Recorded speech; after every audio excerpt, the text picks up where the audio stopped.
What up, YouTube Live? Oh my god, tonight's Big Little Lies episode was boom! Bombshells all around. So many revelations.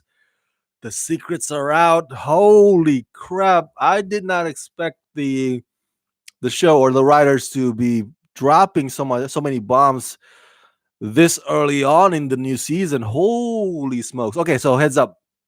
Spoiler alert, right? Spoiler alert. I'll be spilling some spoilers in this review. This video is mainly for those of you, my fellow Big Little Lies fans, who have also watched tonight's episode. Oh my god! Oh, there's so many things I want to talk about here. And right now I just had dinner, so sorry if I stop every once in a while to try to hold my burp in. Okay, let's start with before we get to the big two revelations about Ziggy and of course about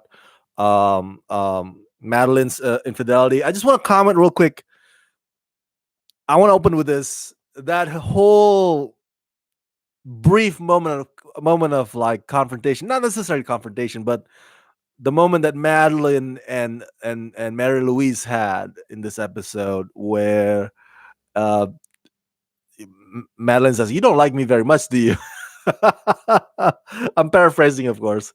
And then Meryl Streep is so good in this role, and she told this story about when she was a kid. You know, like there was this bully in her school, and she was told that the way to handle it is to befriend the bully. And then Madeline's like, "What? Am I the bully in the story in the scenario?"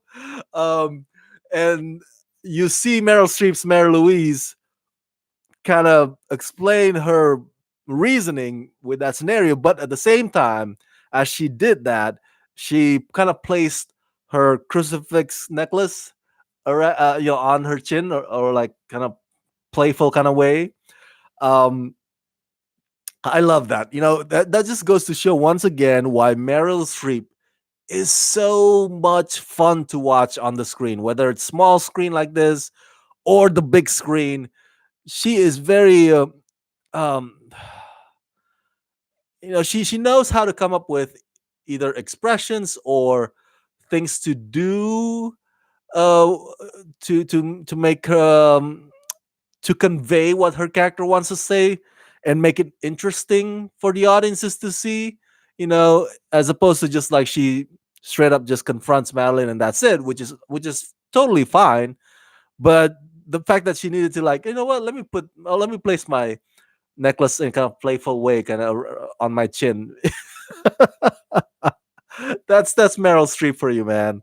Um, and I'm not an actor, but if you're actors right, if you are actors out there and you are told by the director, okay, right now we're gonna do close up shot, on your face for the scene, and you're probably gonna be like wrecking your brains to see like, okay, how do I make this, you know, close up shot very interesting, so that my face can be interesting.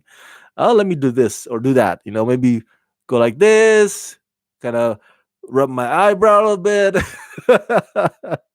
Every act, I've been watching Designated Survivor, um, on Netflix. It used to be on ABC, and it stars Kiefer Sutherland, and there's this one tick that he always does. He did that back when he was on 24 series, and now he does that for Designated Survivor. Is that he would go like this? You notice that? Yeah, if his character, either Jack Bauer or Tom Kirkman, whenever he encounters something, a news that's shocking or devastating, or maybe emotionally like heartbreaking news, I was like, oh my god! And then you see Kiefer Sutherland go, he would tilt his head down and go to the left or the right. That's his stick. That's his method, if you will. Whenever he gets close-up shots, it's like, oh my god. Whereas folks like Meryl Streep and her caliber would be a lot more creative than just like, tilting their head down. But this is not a masterclass at acting. I'm just letting you know that Meryl Streep is very, very creative, and imaginative when it comes to conveying what her character is thinking or trying to say to you guys, to the audiences. So I love that moment. Oh my god! I told you like last week, Meryl Streep's character is so spicy, and and tonight, let's go into that tonight.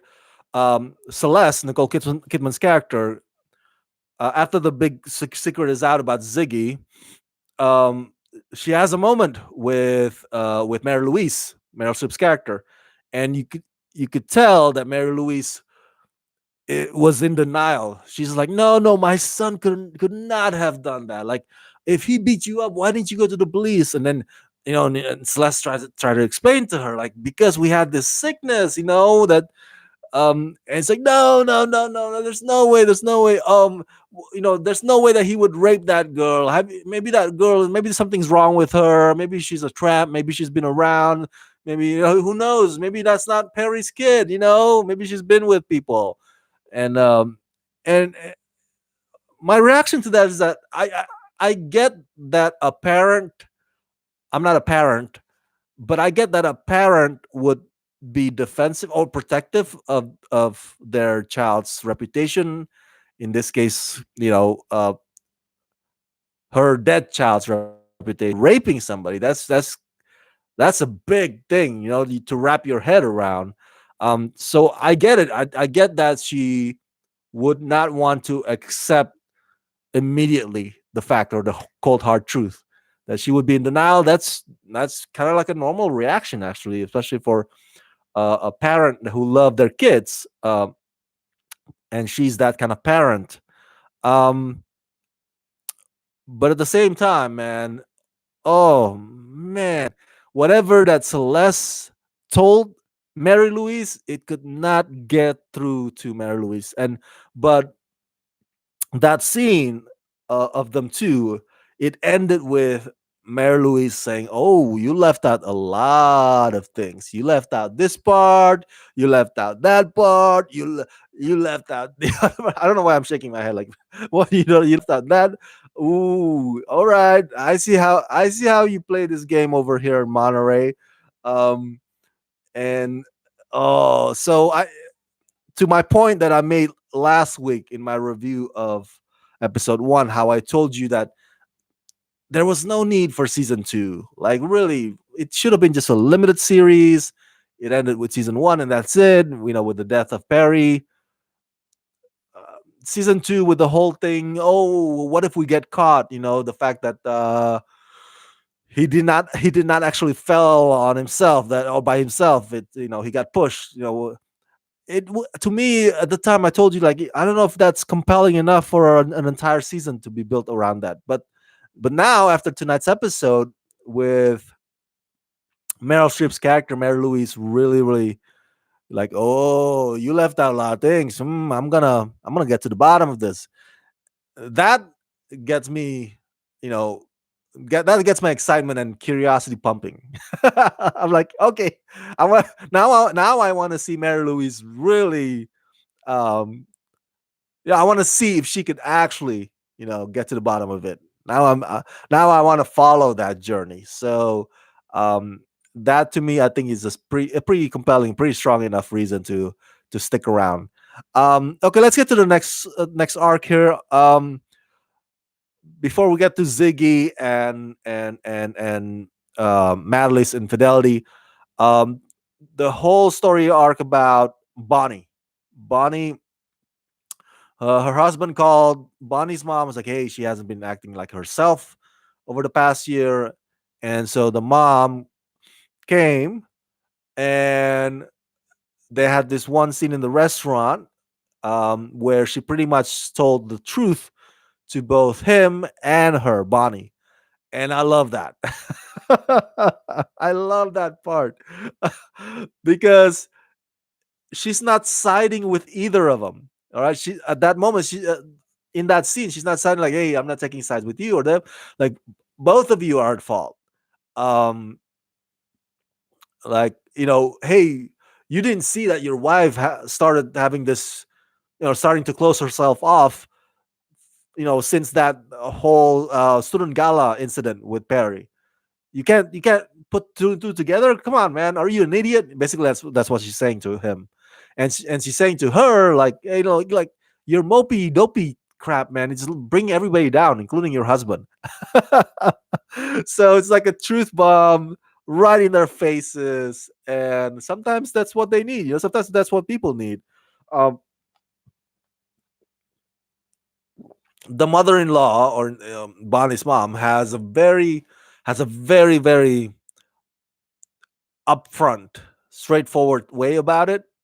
Some people might view that as a turnoff, or something that's a little bit too much for them to handle. Like, yeah, that's too much truth. But in the world of Bonnie, is like, hey, this is what family does. This is what families do. We get in each other's business. I don't know if I fully this. I don't know if I fully agree with that. That what families do is that they get in each other's business. Um, I don't know if I agree with that. I think the for family, not like family like just mom and dad, son, daughter. For a family, like a big family, for that to be something that's healthy and solid, um sometimes a little boundaries, is a little boundary is needed. A little boundary can go a long way. A little boundary is healthy. um Sometimes, you don't necessarily have to drop the truth like that. You gotta also know when to execute such an act. Like, you don't the fact that she does it in a public restaurant, that's, to me, that's a little uncool. Like, really, you know there's a perfectly good living room in their house. You could do after the restaurant, but you got to do it right now in public, making a scene. Not cool, man.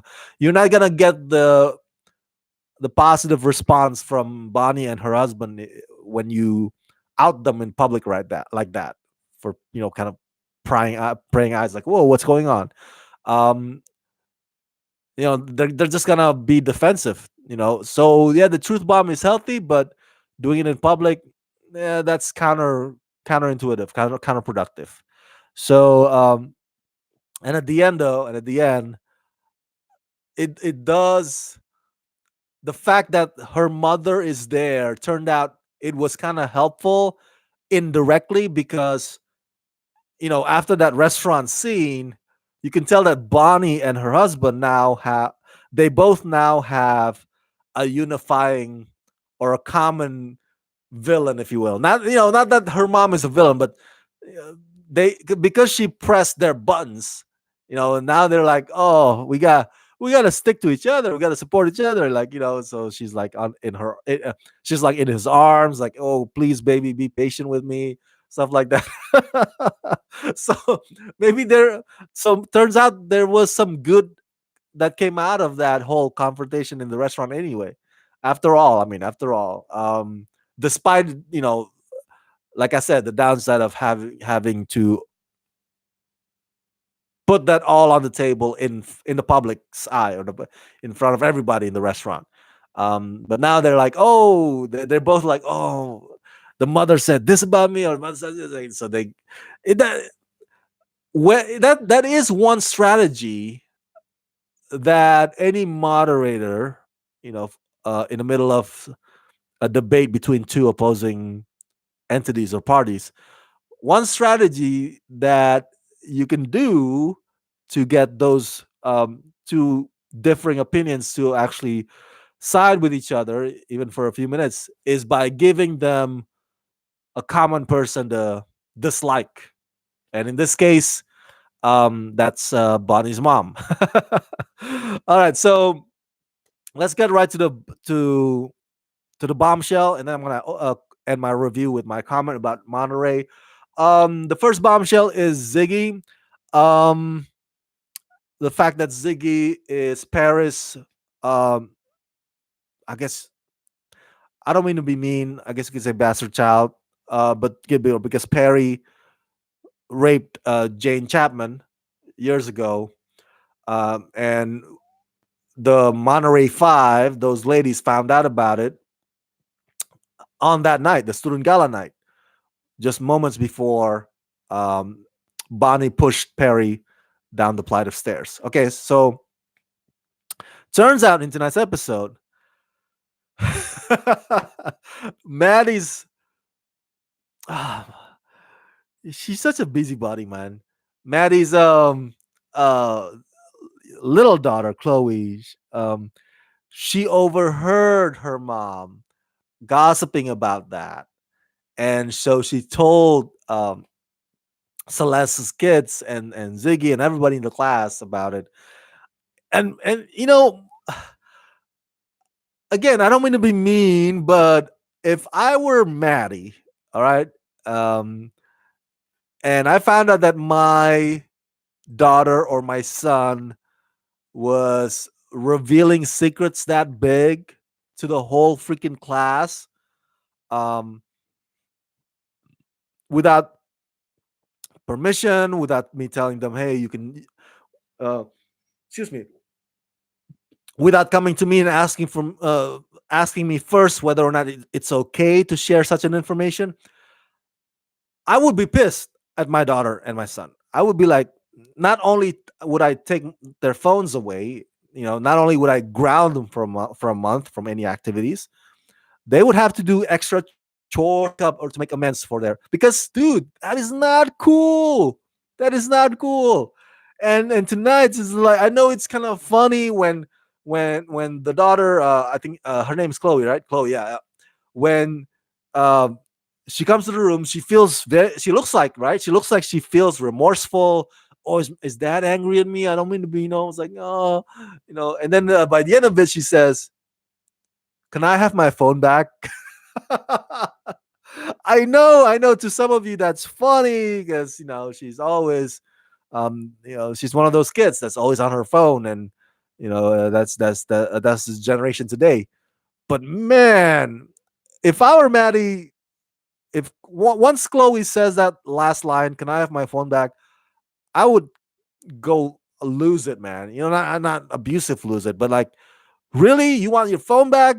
You did this, and now you all you care about is your phone. I would go off on her, man. I'll be like, really, really, and the whole thing, I will lay out whatever grounded stuff or punishment. But yeah, dude, the nerve on that kid to say, "Can I have my phone back?" ah, oh my god. It's quite something. Again, as I said earlier, that the writers would let this whole thing out so early on in the season. But I think it's necessary it's necessary for that to happen to um, kind of steer where Mary Lewis is gonna go from here. You know, we can't just have her. She can't always be, not always. She can't be in the dark for too long. So I get it. So this revelation now with this truth or knowledge that she has now she has like, okay, now I got to connect the dots. I got to follow the trail. I got to get to the bottom of this. Um, so it is necessary, I guess, if you look at it that way. But man, oh holy crap! You know what? I gotta hand it to Ziggy and the two boys, Perry's boys. They you know, putting aside that whole fight that the two boys have this in this episode where one of them curses off his mom. That was not cool. But after the truth, after the truth came out that they're actually brothers, the three of them, they were pretty cool about it. They were pretty chill about it. Um, you know, uh, it's not like they were angry at each other or resentful toward. Man, they're like, okay, you're my bro. Cool. The more, the merrier. By the way, that scene where one of the kids, one of Perry's boys, curse off Celeste after that fight with her brother, with his brother. I'm sorry. Um, that shocked me. When she says, "You will not be like him." Oh, See, here's the thing though, man. We are a lot like our parents more than we want to admit. That's just how it is. We can say like, "Oh, I'm nothing like my dad, nothing like my mom," and to a certain extent, that might be true. But um, there'll be big traits or big characteristics of us that are gonna copy or be similar to our parents more than we want to admit. And I I would even assume that Maddie, when she was a kid, back when she was a kid, she was also like eavesdropper and tattletale, kind of like Chloe. So it comes back around at you, man. Your childhood comes back around at you through your kids. All right, so that's the one big secret that's revealed. Um, let's talk a bit about Renata. Renata, the storyline in this episode, Renata's husband gets arrested by the FBI on security fraud charges.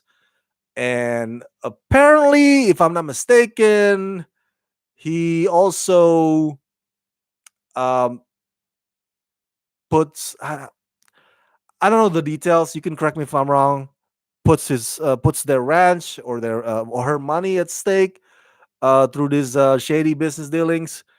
Um, and she's pissed. She's not cool with it, obviously, because that's her money and she values her money and her reputation.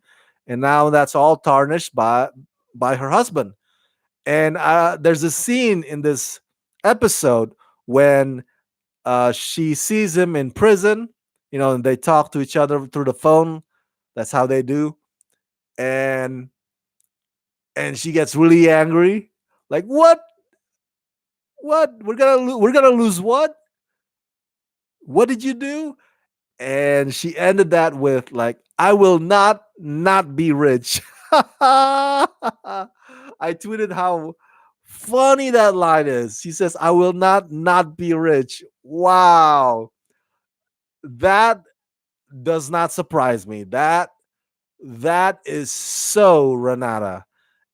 And which leads me to my Monterey point. It's just like I've driven through Monterey many, many times, and this is not to belittle people in Monterey. There are a lot of good people out there. But man, I could never see myself living there though in Monterey region. I don't know. Is this number one? It's so windy. I've been to Chicago. They call it Windy City. It's not as windy as Monterey. Monterey is, especially when you're at the beach. Um, and it's a neighborhood of hoity-toity, upper class economy, and that's nothing wrong with that. But you know, it's I'm not saying that Renata is an embodiment or an epitome of everybody who lives in Monterey. There's there's people like Renata everywhere, right? Um, but it just goes to show that for some folks in certain neighborhood, being rich is everything. Being rich is having a reputation, maybe getting your face on the front cover, whatever. That's everything to them. Like, and so that line when she says that, I'm like, yeah, that's Renata. Renata would definitely say something like that. I will not be rich. A part of me kind of respect that too, because that goes to show that Renata is a go-getter. You know what I'm saying? If you put her on if you throw her on the deep end of the pool, um, she'll swim her way back. Now she won't like it. She won't like having to start from zero or scratch, just as you see in this episode. She's very furious about it. Um, but as she says, I will not be rich. So with that kind of mindset, she will find her way back to being rich. Um, you know, So that's something to admire, at least my opinion of it. Some people are wired to be go-getters, and some people are wired to be like, as long as I get roof over my head, clothes on my back, something somewhere to sleep, then I'm good. I'm good. I don't need to be rich. But some folks are like Renata, and so I think she's gonna be okay. She's gonna be okay. Reputation wise, may not be as easy to heal, with her husband being a felon. But as far as property and money, I think she'll find her way. All right. So last point, uh, regarding Ed and Maddie. Wow. That's big, right? Because Maddie's infidelity from season one, um, finally bites them in the ass, or catches up to her, and good, good. My reaction to that is good. I think Adam Scott's character Ed is a pretty nice, chill fella. I I felt like it was not right that Matt even would do such a thing to a pretty decent husband. For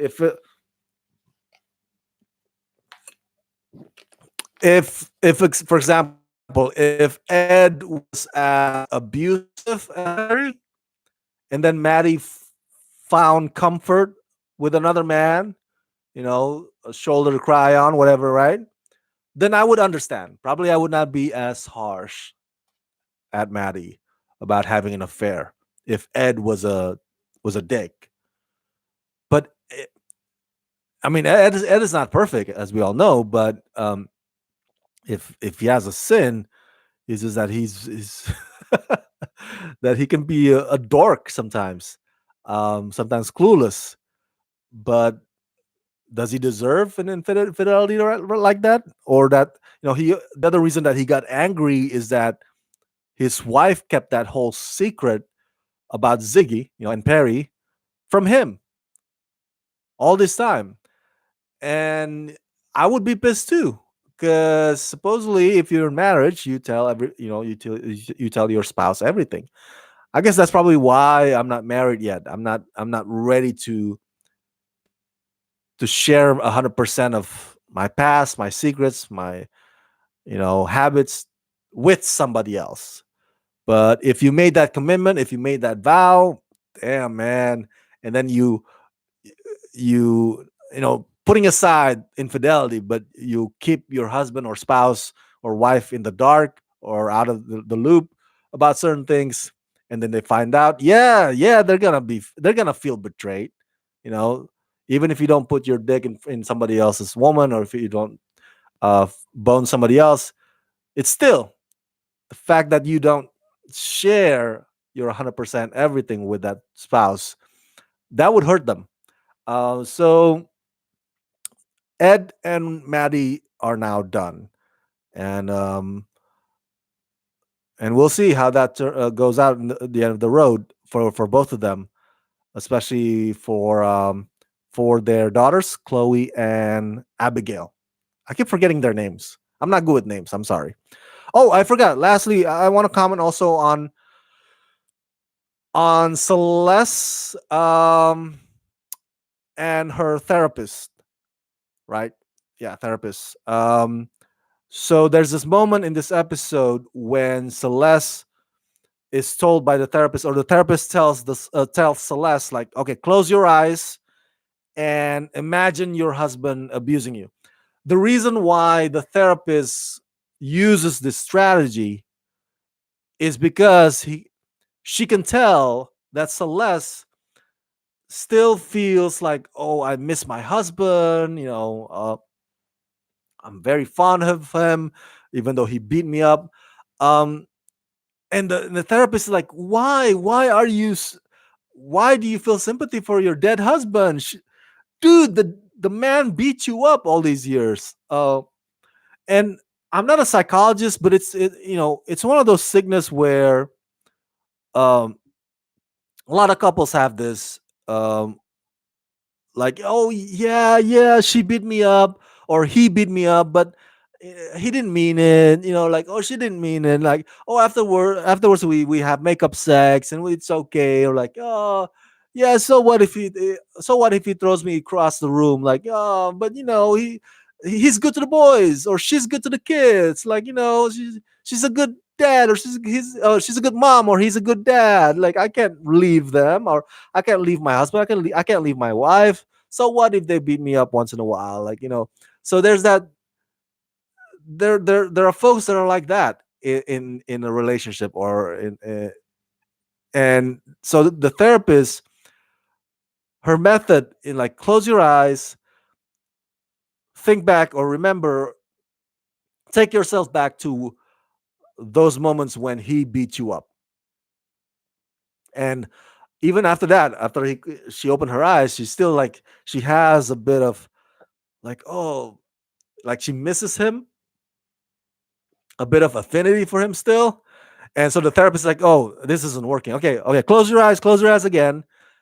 And now you're gonna imagine, instead of you, imagine Maddie in your place. That Perry is beating Maddie up instead of you. Imagine that. So once Celeste, has that visual in her head, and she starts like, no, no, screaming, because she cares very much for Maddie. That Maddie's her friend.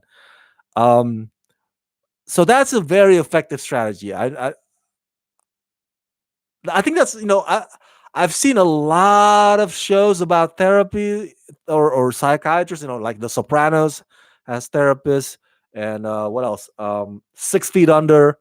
Um, but I haven't seen this strategy done before on a TV, at least. On TV, at least. So it was cool watching that. It's like, so Celeste, in order to finally get that through her head, that your husband is bad, she has to play somebody else in her shoes. That's how she can empathize with Maddie, and, like, oh, comes to the conclusion. That's how she can come to the conclusion that, no, no, do not touch my friend Maddie, and do not touch me. You're a bad person. So kudos on the therapy. I never saw that, but that's an effective strategy, and one that finally got through to Celeste, and hopefully it sticks. Hopefully, um, she doesn't keep, like, finding herself driving, without knowing, whoa, how did I get behind the wheels or whatnot, because she misses her husband. Now with that, hopefully from this point forward, all she remembers, all the memories she will remember from her husband or about her husband, will be the bad ones, the abuse, and how that's a no-no. Um, so, of course, obviously, she won't, discuss that with her kids. She wants her kids to have good memories of their father. So that's a whole other complicated issue. So, but yeah, great, effective strategy by the therapist, played by the actress who plays Calamity Jane in Deadwood. So that whole scene, I really love. I really like that whole scene in the therapy room today. So overall, another great episode. So many bombs revealed today. Oh, now I'm like, okay, I'm all in. Whatever doubt that I had before about, oh, I don't know if we need season two, that doubt now fades away. Now I'm like, okay, take me to where Mary Louise gonna go next. You know, her her determination to get to the bottom of this. Take me that. Let me follow that journey. So I'm all hooked now. So love it, love it, love it. Right now, I'm gonna go and try to check out that new episode. I'm sorry, news show, Euphoria, also on HBO, starring Zendaya. So I might do a live review of that as well. Thank you so much for tuning in, you guys. Oh, love Big Little Lies. Yes. Share your thoughts in the comment section below. And as always, subscribe to my channel, press that like button, and ring that bell. And if you can help support this channel, please do so at patreon.com/Rama Screen. Woo woo! Big Little Lies.